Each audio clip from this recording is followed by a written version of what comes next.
Merong nagtatanong sa akin, bakit ikaw kaya mo ang dropshipping business? Alam nyo guys, hindi naman ako magaling sa business. Pareho lang naman tayo, nagtatrabaho.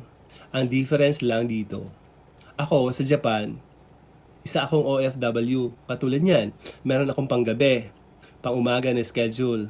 Iba-iba ang oras na schedule ko. Hindi katulad nyo na everyday pare-pareho lang ang oras ng pasok nyo. Bakit nagagawa ko ang dropshipping business? Kasi gusto ko siya. Kaya ko siya. Kasi online lahat ang business. Ang dami nagsasabi, buti ka pa kaya mo. Kasi nga, gusto ko lang naman umasenso ang buhay ko. Kasi kayo, sa totoo lang, natatakot ka agad. Negative ka kaagad. Alam mo, minamalit mo lang ang sarili mo. Minarinig ka sa kanan. Minarinig ka sa kabila. Yun na. Hindi mo na alam ang gagawin mo, kaya nawawalan ka na ng lakas ng loob. Kaya hindi mo na alam ang gagawin mo sa buhay mo. Hindi mo na kaya. Meron pa nga nagsasabi na, ikaw kasi, iba ka.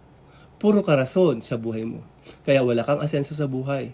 Ako kasi, hindi ako ganyan. Hindi ko malalaman kung hindi ko susubukan. Kaya ko, sinubukan ko.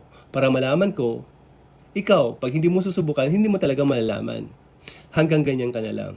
Puro ka na lang takot at negative sa buhay mo.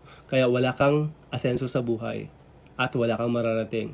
Kung ikaw ang tao na meron na mararating sa buhay, labanan mo ito.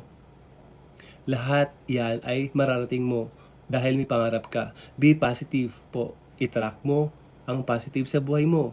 Doon ka sumama sa mga taong puro positive thinking. Huwag ka sa mga negative. Lahat may pangarap sa buhay. Yan dapat ang samahan mo.